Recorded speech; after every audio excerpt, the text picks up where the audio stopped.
Welcome everybody to another webinar of our series. Hope you are all having a lovely Friday afternoon. Just give me a few minutes to get my setup running correctly. So hopefully you can see we are on a live environment on TradingView. We're looking at gold chart right now. If you are able to look at this, please let me know in the chat, or if you don't have any image showing in your screens, please let me know. I can fix that hopefully immediately. Hopefully you can also hear me loud and clear. And please communicate with me via chat. Just send me a thumbs up or a text or a message in the chat or in the QA to see whether it's working properly or not, to get these things fixed before we get started. Okay, I see people start to join. Welcome, guys.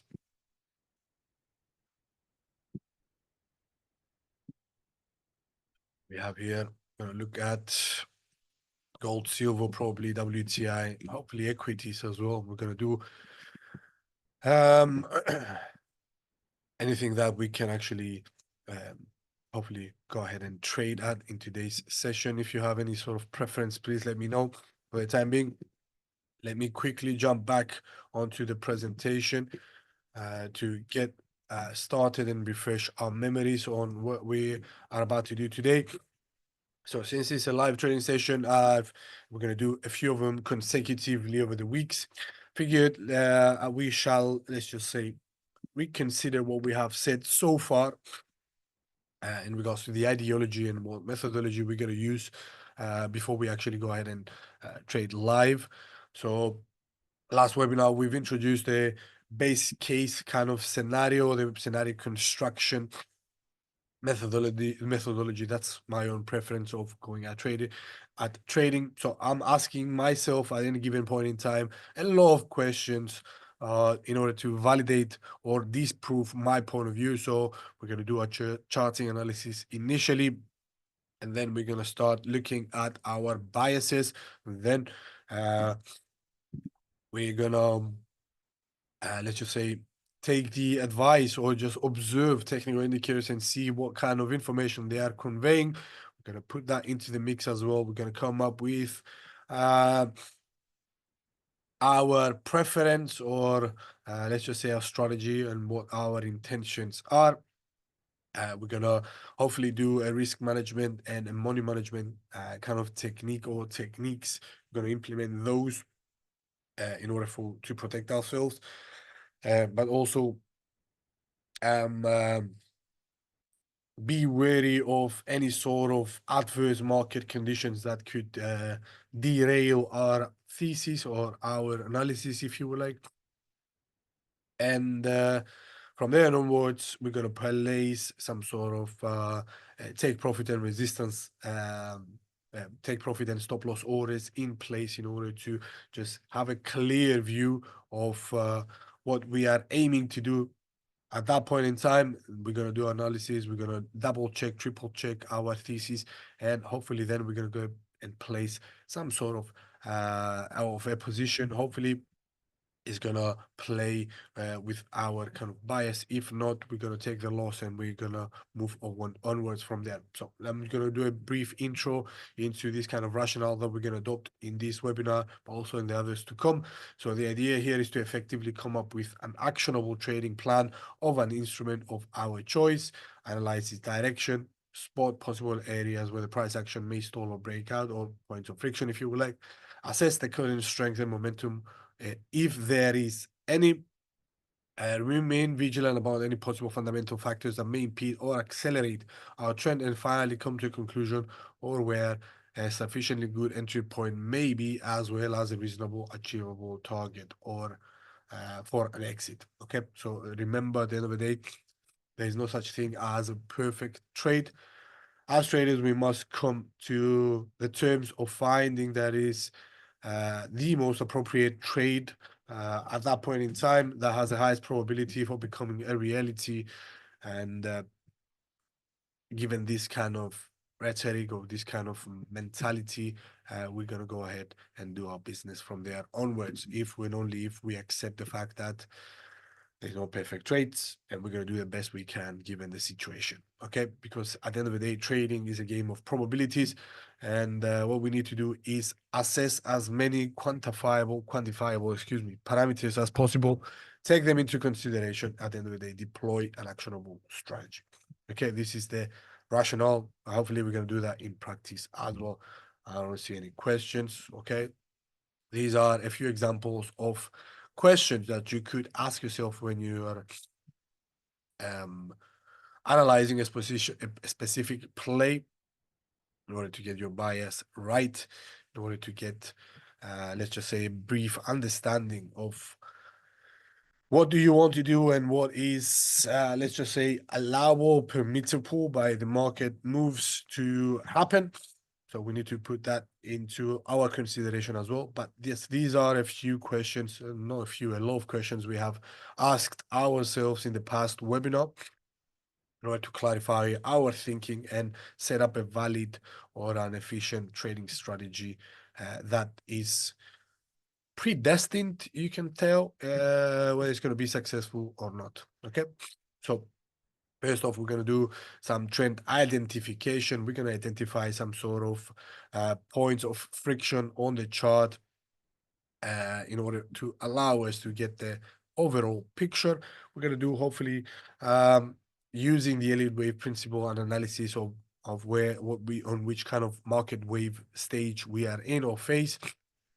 We're going to look at possible candlestick formations. If there are any, we're going to do some individual candlestick analysis as well to interpret what has happened with the flow of the volume in that specific time period. What kind of signals is that specific candlestick trend is telling us.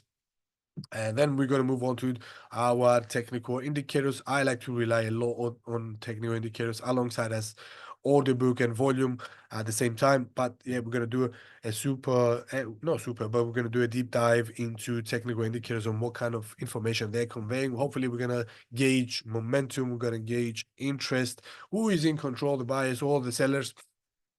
Also, we're going to keep an eye on what kind of incoming fundamental events are coming throughout the day. For example, later on today, we're going to have the November non-farm payrolls figure coming from the United States. A major market moving event is coming up in a few hours' time. So we're going to hopefully account for that as well.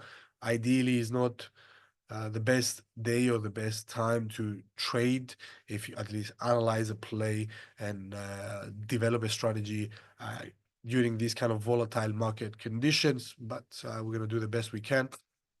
And we're going to do that uh, primarily from a medium, short to medium kind of point of view, not super, super short, because everything can go out of sync, if you will, like in a few hours' time, if we get some sort of strong deviation from the expectations in regards to the employment market of the United States. So we're going to keep that at the back of our minds as well, that we have a major economic news release that has the potential to distort the picture. Okay. Also, from there onwards, we're going to do some risk management. We're going to deploy some risk management techniques. For example, place a stop loss order at a level that is tolerable from our point of view. Also, establish a take profit order, what to expect to gain from that kind of trade. Hopefully, we're going to do a quick and actionable and realistic risk reward calculation. I like to use it a lot to tell me whether it's worth entering a trade or not. Also, we're going to do a small allocation of how much we are willing to, let's just say, um, allocate in this kind of play. And we're going to use pretty much all of these methodologies, all of these kind of questions as we conduct our business in today's session. Hopefully, there's going to be uh, enough volatility, not super strong volatility, which is what is expected after an NFP or during an NFP release. So we're going to keep that again at the back of our minds. And again, keep an eye on market structure, momentum, volatility, and relative strength at the end of the day, because those are the four primary key pillars or the core four aspects that I personally like to use when it comes to placing a trade that from my point of view, is going to become profitable. Okay, so how we're going to do the trend identification? We're going to use trend lines. We're going to highlight the points of friction using support and resistance levels.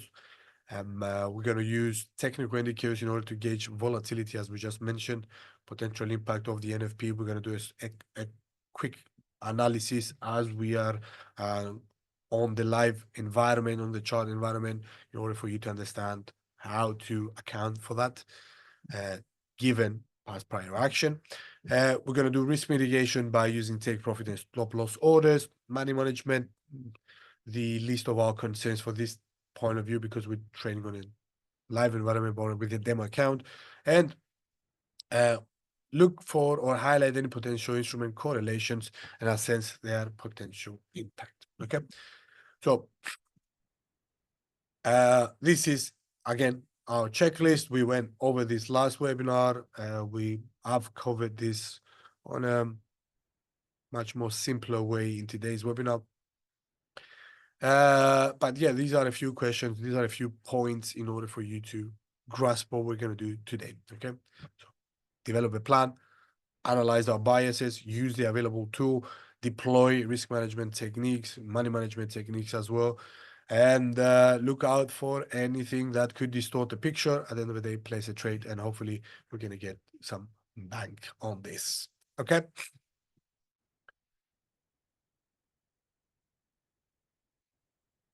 Hopefully we're going to spot a play where this is this kind of code applies. So low volatility is where the trends are born, and high volatility is where they go to die.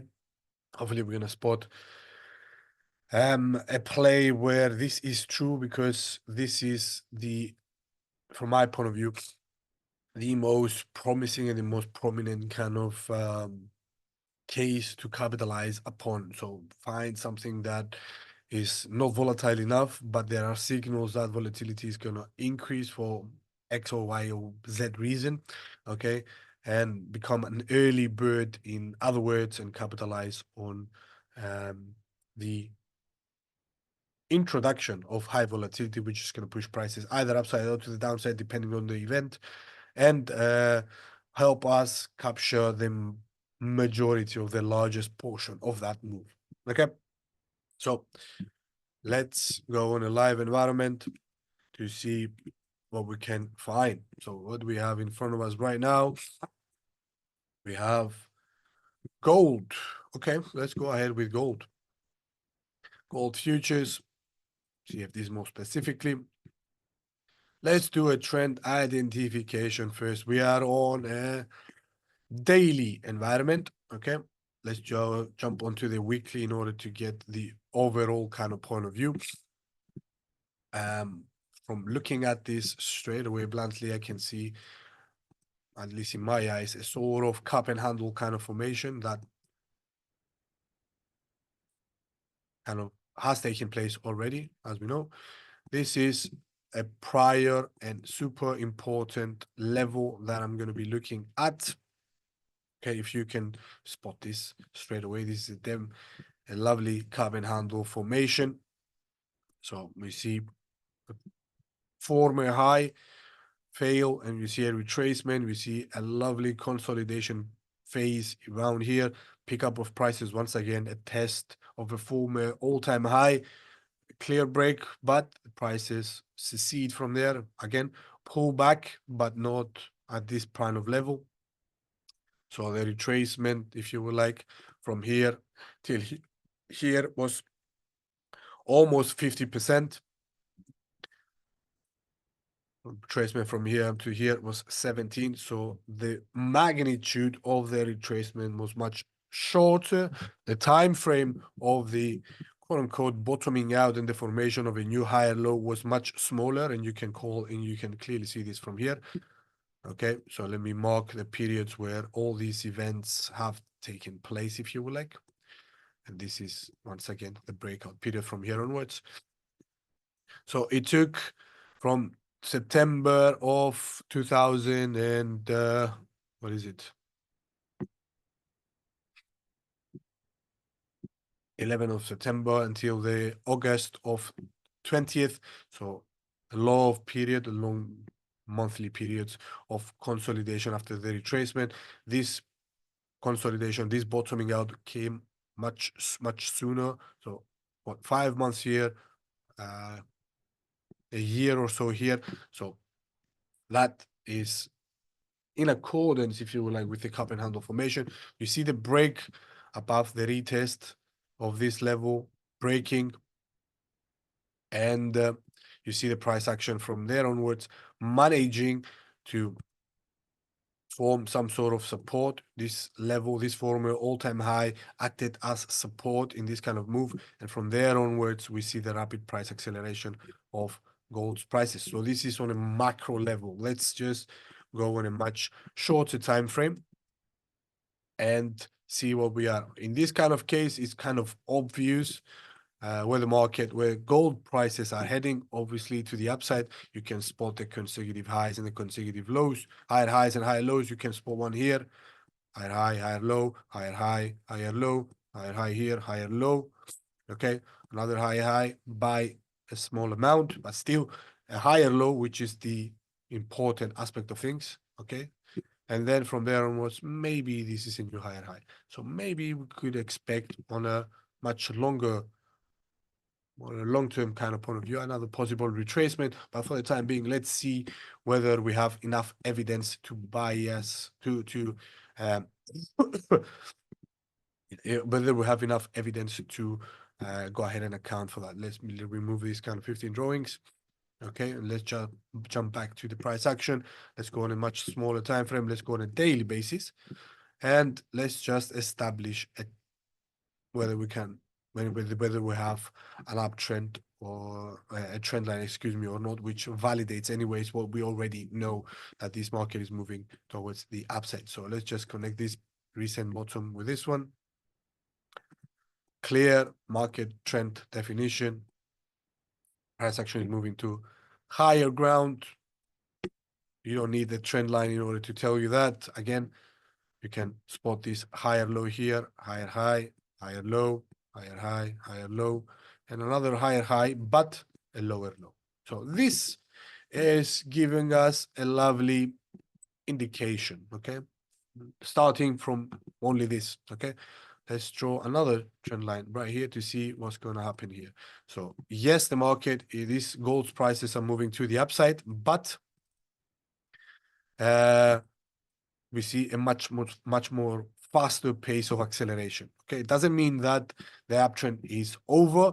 The speed line, the second speed line, so this is the first one, this is the second one, which is much steeper, is indicating that prices have moved in a much more faster kind of fashion that we originally expected or anticipated, drawing that first trend line to begin with. Okay, so faster price acceleration, yes, but you can see here that after this kind of tumultuous and volatile period, okay, and has to do probably something to do with the US elections, because it's at near the end of October, at the start of November, we got a new president. So there was some sort of volatility because uh, Donald Trump won the elections. They were supposed to be close contested, but at the end of the day, they were not. There was a full sweep by the Republican Party, had an effect on gold's prices, a reduction in a sense of uh, demand for the safe haven asset, gold, because we have seen a rapid price acceleration of the dollar. So inflows, a lot of inflows were driven towards the dollar by the time that we saw President Trump become president, because of his policies, of his if you would like, his hard-headedness and stubbornness, in order for him to let's just say reestablish the United States as the major player in the global affairs, because over the past one decade or so, we have seen some sort of faith being lost from the United States. But yeah, the presidency of Donald Trump drove inflows towards the dollar, which has a negative correlation with gold. Okay, and that's why if you see the dollar rising alongside with bond yields, most likely you're gonna see the precious gold falling. Okay, so this is a reason why we have this kind of destabilizing kind of move, this retracement. How much was this? Let's just take note of that. So 8% drop within what, few weeks time? 2 weeks. Okay, so 2 weeks time we got a drop of gold prices by 8%. Afterwards, we see some sort of correction taking place, and now you can clearly see that gold is kind of once again attempting to find some sort of support on this ascending trend line, the much steeper ascending trend line, speed line, the first line, if you like. And this is giving us mixed kind of feelings, because mixed kind of signals, because this kind of pullback, this kind of retracement could be indeed the first leg of a potential further retracement. Okay, the reason why I'm saying that is because we have, yes, this is a former all-time high, was broken, a former higher low, a higher high, but the next low was lower, you see. Okay, so this is maybe an early indication that, you know what, that the the long-term kind of trend is going through a period of a correction, and maybe this lower high again, okay, this lower high is the next in line for telling us that possibly we're going to have a new lower low and a new lower high, and then prices hopefully or could go down this area right here. So that's one scenario of well, that's one way to interpret this kind of price action currently. But for the time being, let's since we have clearly identified that obviously we have a long bias, a bullish bias on gold, let's see whether this kind of scenario still stands if we add on more stuff to our chart, okay? Or if we look at other parameters that are coming up. For example, as I was explaining at the end of this at the start of this webinar, excuse me, is that we are expecting to have some sort of highly volatile economic news release, which is the US NFP, the non-farm payrolls figure, the US jobs data in a few hours' time. This is gonna definitely impact gold's price. By how much, you ask? We have no clue. We're gonna look at what the market expects. We're gonna adjust and use that kind of expectation in our own scenario, in order for us to get at least a glimpse of what is expected to happen and how that can distort our point of view or not. Okay, we're going to do that when we visit the subcategory of fundamental analysis. For the time being, let's continue with our technicals. Okay, so as we do, since we have identified where the major trend is, but also the short or intermediate kind of trend in this kind of case, let's go ahead and do another lovely charting, use another charting tool, which is drawing support and resistance levels. These are helpful in our eyes when it comes to finding potential areas of friction, either something, an area that we have visited in the past, or something that we could see in the future. For the time being, we're fortunate enough, because this is a retracement, for the time being at least, that we have a clear resistance level, which is definitely up there. Let me use the color red to represent this.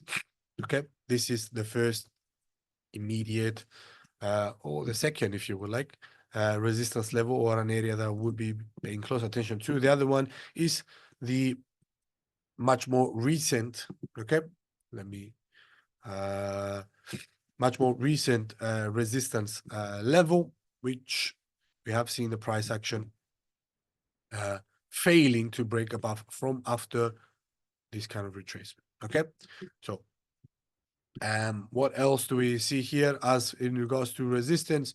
Maybe if we jump onto a much shorter time frame, let's just do this. You're going to see how beneficial it is to mark this area as resistance as well, a temporary resistance level on a much more small time frame. You're going to see that clearly. And let's go ahead and place some support areas, or where we expect to see the price action finding some sort of again, support if the price action falls to the downside. Okay, the immediate one is one right here, and let me mark it with green. Okay, so you're gonna see how it makes sense to do that on again when we jump onto a shorter time frame. Okay, let's finish up with support levels from a medium or short to medium kind of term, and then we're gonna jump onto a shorter time frame, and I'm going to introduce you another strategy where you can use on a shorter time frame given this situation that we have right now. You can call this a channel, okay? Hopefully you're familiar with this term, and you can trade the channel if it's properly identified. In this kind of case, maybe yes, it is, okay? So you will see. So another valid support level in my eyes is this one because it's what has kept the retracement, has fought back on the retracement and pushed price, allowed price action to rebound from. You can clearly see it's not an ideal evening star kind of formation, but it's something similar to that. You see rapid fall of prices. I'm doing charting analysis now, candlestick pattern analysis right now. You see rapid fall of prices. If it's on a weekly basis, you can see it. And you see a doji being formed at the end of the retracement, and then you see rapid price action acceleration from there onwards. This was a clear signal for you to go long because you see this can be identified or marked as a reversal point. Much more hard to spot when it happens, much more easier to do in hindsight as we're just doing right now. But still, this is a valid support level for me, the second in line. And the third one, maybe, I like to use 3 and 3, maybe not too far away. I like this area right here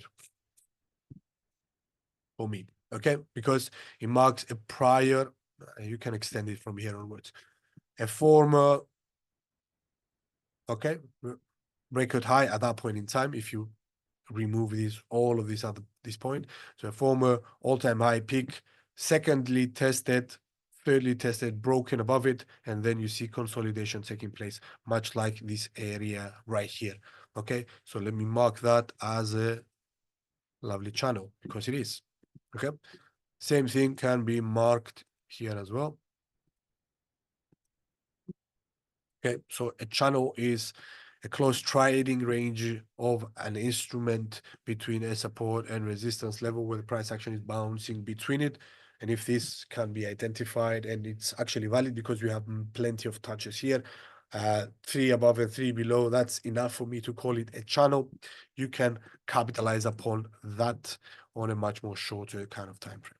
Okay, so we've placed our support and resistance levels. Fear not, we're not talking about I'm gonna ask you what is the S2 support level, and you're gonna say 2561.8. No, I don't care about this. I love to round things up. Maybe I'm gonna do this 60. So 2560, it's one support level for me. Let's just go with 2615, another support area for me, and the S3 for me is, let's just say, what, 2480. Okay, I'm rounding things up because when I say use support and resistance levels, I'm not talking about support and resistance lines. So this is not at that point, at that specific price point, 24,000. 82.76 is the S3 support level, and this is written in stone. No, we're talking about areas. You can draw rectangles instead of lines, okay? We're highlighting potential areas of where the price action may rebound from if it's moving to the downside, if the price retracement extends, or areas of resistance where the price action fails to break above from. In this kind of case, what is it? I like 260 and 6. Okay. I'm giving a generous kind of $2 headway on the R1. Okay. And let's do 7. Okay. Okay. That's enough. That's decent enough for me. Okay. And the all-time high, I'm going to go by the book and use this one instead. So 2,790. I like it like that. Okay. We're off by 7 cents. Okay. Who cares? Okay, so we have now established our We've done a trend identification. We draw resistance. We have drawn trend lines to clearly map out where the trend, where the direction of this instrument is, which the direction of the instrument is. We've drawn support and resistance levels. Okay, before I move on, let me jump onto a small time frame to see what I mean by using this area right here as a channel and what you can do. Okay, you can clearly see, okay, we went a little bit above it. Okay, you can adjust that accordingly, but for me it's more than enough because we have 1, 2 touches below. Okay, 3 and 4 here. Above you have 1, 2, 3, 4, 5. Okay, maybe somewhere in 6.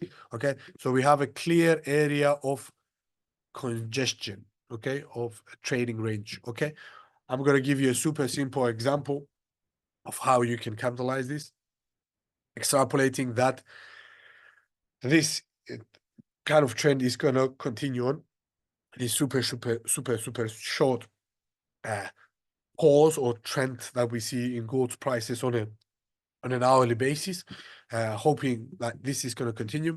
We can use, in a sense, the two bands, the resistance and the support level, as respective take profit and stop loss orders, or entry points or exit points. Okay, what I mean by this is, let's just say the price action once again rises here. Okay, it fails to break, it comes back down again. Okay, what is going to be my bias? I'm going to have, for example, super simple, going to have a bias for a short position. Okay, this is going to be my profit target, and this is going to be my stop loss order. Okay, so this is an idea for you. Okay, if you have an instrument that is trading within a channel within two predetermined channel through sorry guys, between two predetermined lines, which one is acting as support, one is acting as resistance, you can use that into your advantage and go short whenever the price action fails to break above the resistance level. Therefore, that level is super crucial. There's enough volatility and liquidity that pushes prices back down once again. And I'm going to extrapolate from there onwards that, you know what, we've seen this movie before. Price action is probably going to head towards the lower level or the lower band or the support level, which is going to rebound from. And you can do this indefinitely if and only if price action remains, okay, within this kind of tight range, if you will. Like, if it breaks above it, obviously you cannot use this anymore. If it breaks below it, obviously you can break this below. But there is ways to, let's just say, capitalize upon that as well. Let me finish off with this example, and I'm going to tell you what I mean. Okay, so let's just assume that the price action has failed to break above this kind of area. Okay, and we see the reversal of the move. Okay, let's just say we go short there, price action does this. Okay, we have a take profit there. Most likely we're gonna raise it a little bit higher because it might not get triggered. Okay, price action falls down here, and then it fails to break below. If it actually breaks below, and we can, as soon as we see that, place another short order and capitalize and use this predetermined support level as our next target. Or you could wait to see how the price action is going to behave. Let's just say has done that, and from there onwards, this level has acted as support as it was expected to in the beginning. Okay, so when you see this and gets triggered, and then you get your position filled, and then you make money, you see the price action rebounding once again from this support level once, twice, 3 times. This is the 4th time. Then obviously you do the complete opposite, which is go long, use this support level as the stop loss, and have a take profit target at the top. Okay, I think this is super simple to understand and use. If it does that, okay, in the event, okay, we'll go back. In the event that we see price action, yes, we went short there, and you see the price action falling rapidly towards your take profit target. Okay, you may cover your position like 50%. So let's just say you put down 1,000 okay, in this kind of position. It has a risk reward ratio of 3. So I'm risking, okay, $1,000 in order to get 3. Okay. I'm losing, excuse me, $1 to get 3. This is 1.23% you're gonna gain, and you'll risk losing 0.4%. That's a decent enough ratio for me to actually trade, depending on your volume. Let's just say you have used $1,000. You can cover 50% of your position here. If the price action falls really rapidly, you can cover 50% of your position, and then keep the remaining 50% if you are if you like to play this on a much longer kind of scale. You can leave the remaining 50% to just go to the direction that is actually headed at, and close the position at your at your own discretion. Maybe this is a shorter intermediate area of support that I like to exit the other 50% of my position, or if I want to risk it even more because I see the technicals and the fundamentals aligning, and my positions and my probabilities are in my the probabilities are in my favor, why not leave the position and come back down to this area where is much more strong support and there is much more liquidity compared to this area. Okay, that's a quick detour of how you can use you can jump from a medium to long term kind of time frame into a much smaller time frame and capitalize upon a spotted kind of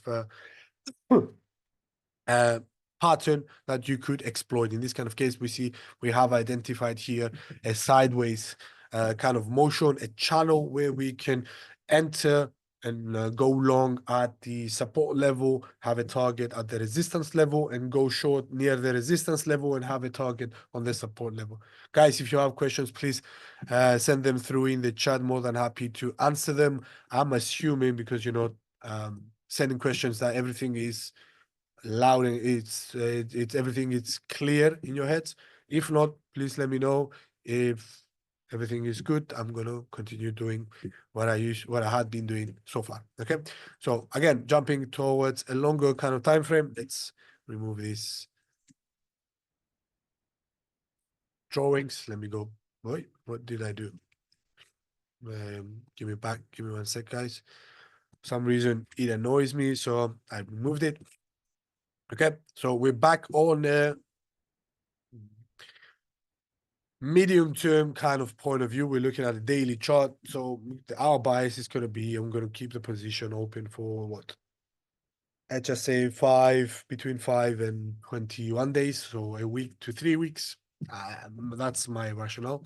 I like to capture large portions of moves rather than, uh, I like to do the small time frames as well, but I primarily prefer uh, short to short to medium kind of term. This is what I'm showing you here, but also you see an example of a super short. Okay, so from there onwards, what is our bias? Okay, as we continue to see, we clearly have a trend, an upward moving trend of gold prices. We see price action breaking, okay, below this kind of long-term ascending trend line, which has been incepted since when? February of 2024. So we're talking about 10 months long rise of prices. So that's certainly something that we need to pay attention to. That means there is the bullish momentum is super strong. So we're not going to looking to go against this kind of trend if we don't have enough evidence. This is what we're going to do: find enough evidence, if there are any, in order to for us to have a contrarian kind of approach. Or if we don't have enough evidence, we're going to continue down the correct path, which is following the trend. In this kind of case, in my eyes, we shall continue in favor of the trend, but this kind of short-term instability, indecision kind of period is giving me second thoughts. Okay, and as I just said, I've spotted some sort of maybe the initial phase of a larger retracement. The first example that intuitively pointed out. But yeah, we're gonna look at what indicators are telling us, and hopefully we're gonna come up with an assessment. Okay, so looking at the first indicator that we have below our chart, this is the ADX. Okay, gives you an overall understanding of how strong a trend is. ADX is, in a sense, the what is it, blue line, purple line down here, and you have also positive directional index, positive DI, and negative DI. You can see the values right here on the left side of the panel. Let me get rid of these drawing tool. Okay, let me. Okay, so what do we see here?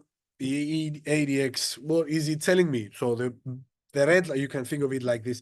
The red line, the negative DI represents the sellers. Okay, the green line represents the buyers, and the ADX measures the strength of the trend, neither the strength of the bulls nor the bears. Okay, ADX does not care who is in control. Okay, which line is above which. That's what I mean by here.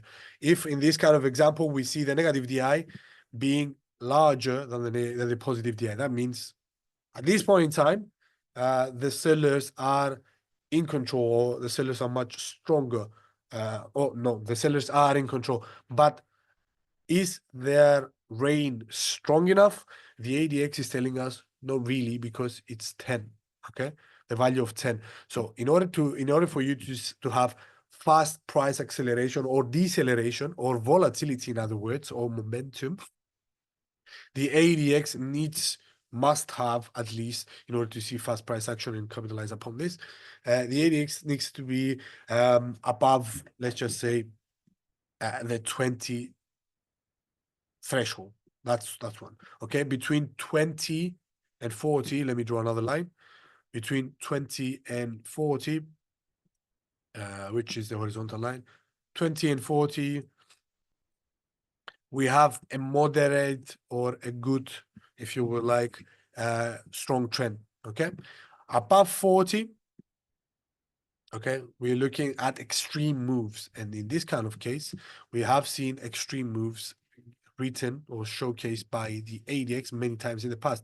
Look at this. Okay, look at how far it has gone.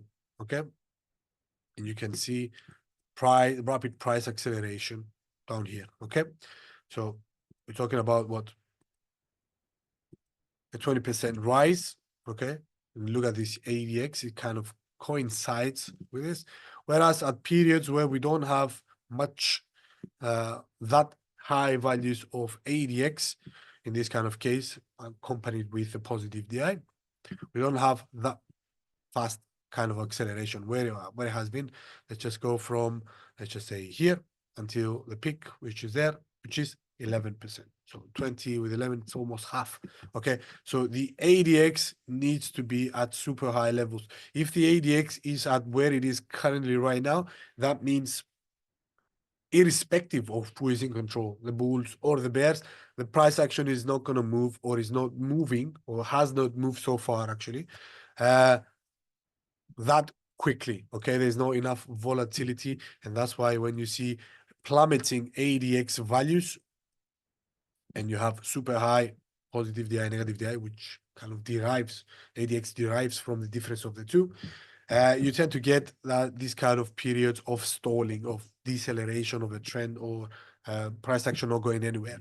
Okay, in this kind of case, we have negative DI being above positive DI. Yes, the sellers are in control, but they don't have enough strength. Okay, so that is giving us mixed signals once again. What about the RSI? The RSI, the second indicator, let me put it back upwards. The RSI is telling us what? Let me squash this down here. Okay. Again, directional as well. So at this point in time, the the RSI is confirming, is validating that this short-term kind of period is marked with indecision. So nobody is taking control of the move, something that the ADX is telling us as well. So positive DI and negative DI are almost parallel and intermingling with each other. That means the power shift between the bulls and the bears, but there is not enough strength either to the one side or to the other side. RSI is also confirming that because we have a value of 48. Okay, so it's near the 50 threshold, the midline, excuse me, not the threshold, which is in a sense a scale or a spectrum of who is in control, or which of the two parties is in control in price action with the trend. Okay, so if the value is above 50 and between, if the value is between 50 and 70, that is a moderate kind of bullish kind of strength. Whereas if the values of the RSIs are between 50 and 30, the lower bound in a sense, that means the sellers have moderate control. The sellers are the stronger party of the two. So moves above or below, much like this. Okay. Okay. That means that is super strong tendencies by the bulls or urge of the bulls to push the price action to high ground. And you see price action jumping up rapidly. Okay. As you can see from here onwards. Let's see. Somewhere in here. Okay, we're talking about this move right here. I'm going to mark it for you to clearly see. Okay, see? So you need to see these indicators coinciding and tell you something. So in this kind of case, price action, RSI confirms price action. Okay, or the price action confirms RSI on the flip side of the equation. Period of indecision. Neither the bulls or the bears are in control. Okay, we don't have any clear signs so far as to what's going to happen. What about the MACD? Down below. Let me put it up. Whoop. And another one. Okay. What is the MACD telling us? Is it telling me something else, or is it telling me exactly the same story? In this kind of case, we see the negative DI. No, excuse me, not the negative DI. Both the MACD line and the signal line being below the threshold, the 0. Okay. That means that the bears are in control. Okay, there is the sentiment or the momentum is negative. Okay, but it's flatlining. Once again, you see, it's not rallying either to the upside or to the downside. It's flatline. Another confirmation that we shall have a sideways bias towards this instrument. Okay, this for the immediate future, at least, mainly because we don't have any clear signal of who is going to take control of the price action. So, in other words, don't have clear signals in order for us to skew our bias either to the bullish or to the bearish side. For the time being, indicators are telling us that the price action is in a sideways price motion, confirmed by 3 more or less indicators. We have spotted that with a channel right there as well. So moving averages also confirm that. You see the black line and the blue and the yellow line. So we have the 12 period EMA and the 26 period EMA coming together, okay? Parallel with each other, always almost merging. That means, again, indecision. Nobody knows. Neither the bulls or the bears are in control. So that's why, given this information that we have in front of us, we have a short-term bias that this kind of move is going to continue from in a sideways kind of fashion up until the point we get some sort of catalyst. The reason why I'm saying catalyst, which is gonna inject volatility in this instrument once again. Okay, and the reason why I say catalyst, I'm going to refer to the upcoming NFP print, which is going to be due in 1.5 hours time.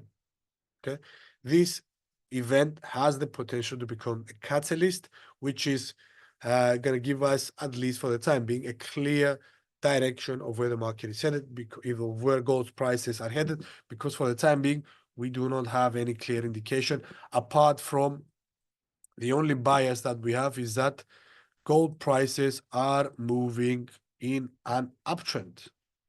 Okay, and this is indicated by the long-term kind of trend that we see here. Okay, but again, as I just mentioned at the start of the webinar, this is maybe the first leg of a retracement. Okay, so we are in a sense, I'm personally, as we're doing this right now together, I'm in a sense uh, divided between these two scenarios. I need to see something before choosing whether to go long or short. But because we're doing this for educational purposes, obviously, only this is a demo account. Anyways, I'm I'm gonna give you two possible scenarios. Obviously, one is long, one is short.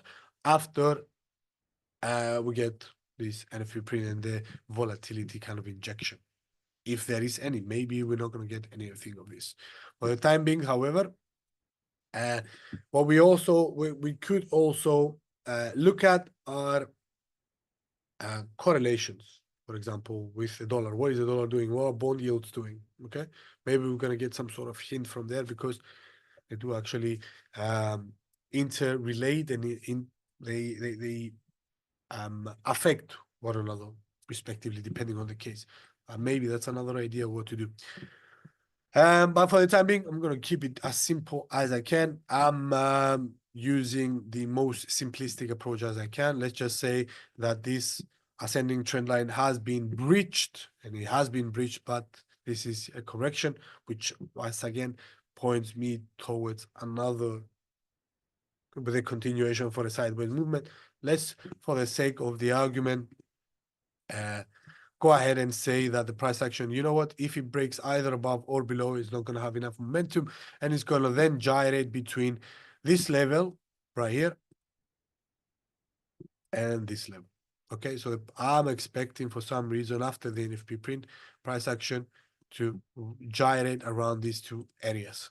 Okay, again, you can use the same principle as I used with the channel. You can use the same channel once again. So you could, for example, go long from here and have a target up there and your stop loss somewhere around here. Okay.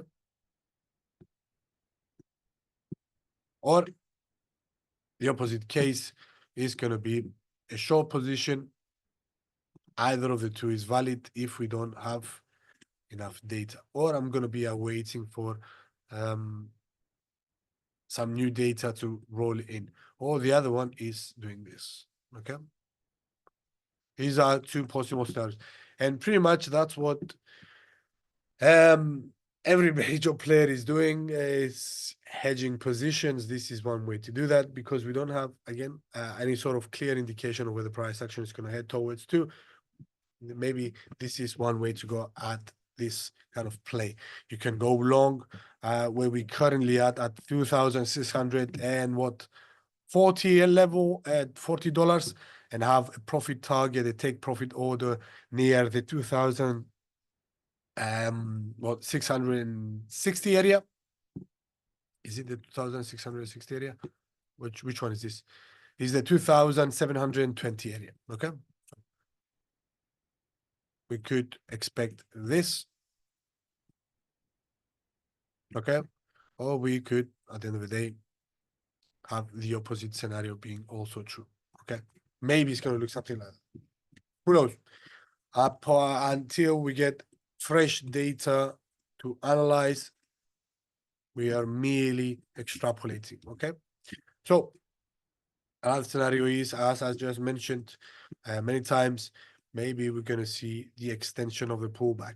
Okay, and we could extrapolate that from the top to the bottom here. We had lost the gold price lost pretty much 8%.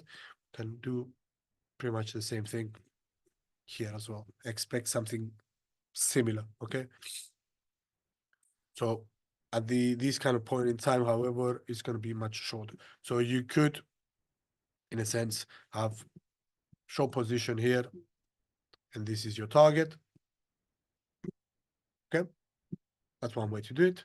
Or if there is enough bullish sentiment or the NFP print is is not that good for the US economy, and for example, that hurts the dollar, this is probably gonna drive inflows towards gold, which is gonna be bullish. If we see, for example, an NFP print below the 200,000 expectation, maybe if we get a print of 130, 150, new jobs created in the month of November, this is going to be beneficial for gold's prices. If we also get an unemployment rate rising from the 4.1% level to the 4.3%, no, 4.2, which is the expectation. If it's above that, then we're probably going to get a much larger jump, a much stronger reaction into gold, because this kind of data is indirectly telling us that the US economy is having troubles with its job creation mechanism.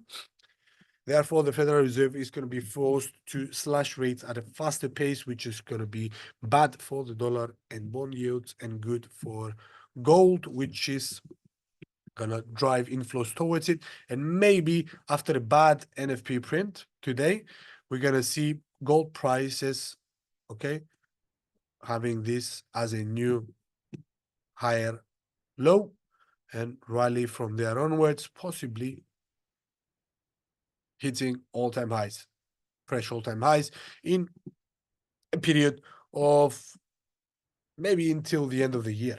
Okay. Depending again on the NFP print, it's going to be released later on today. For the time being, once again, we don't have any other data. The analysis we have done is calling for a sideways price action until we have a catalyst. The catalyst is coming up today in an hour's time. We're going to look for that to happen, and then we're going to start trading. It's silly to do that from the beginning without taking into account what the potential impact of the NFP will be. Okay, so yeah, hopefully these examples have been helpful enough for you guys. Again, they have been generic. Unfortunately, the analysis we've done today has not yielded any opportunity for us to trade. But we also could have used the smaller time frames to actually do that. But this is an introductory kind of live trading session of taking all of the things we've learned so far and putting them into practice in a sense, or at least going through the steps and then executing a trade correctly. Okay. So, unfortunately, we have reached the end of today's session, guys. We're going to keep it here. I see no questions, so we're going to take off. Thanks for watching, guys, and hopefully we're going to catch you on to next week's webinar for another live trading session. We're probably going to do the same methodology once again, but we're going to look for something to trade. For the time being, thanks for watching, and ciao, ciao. Bye-bye.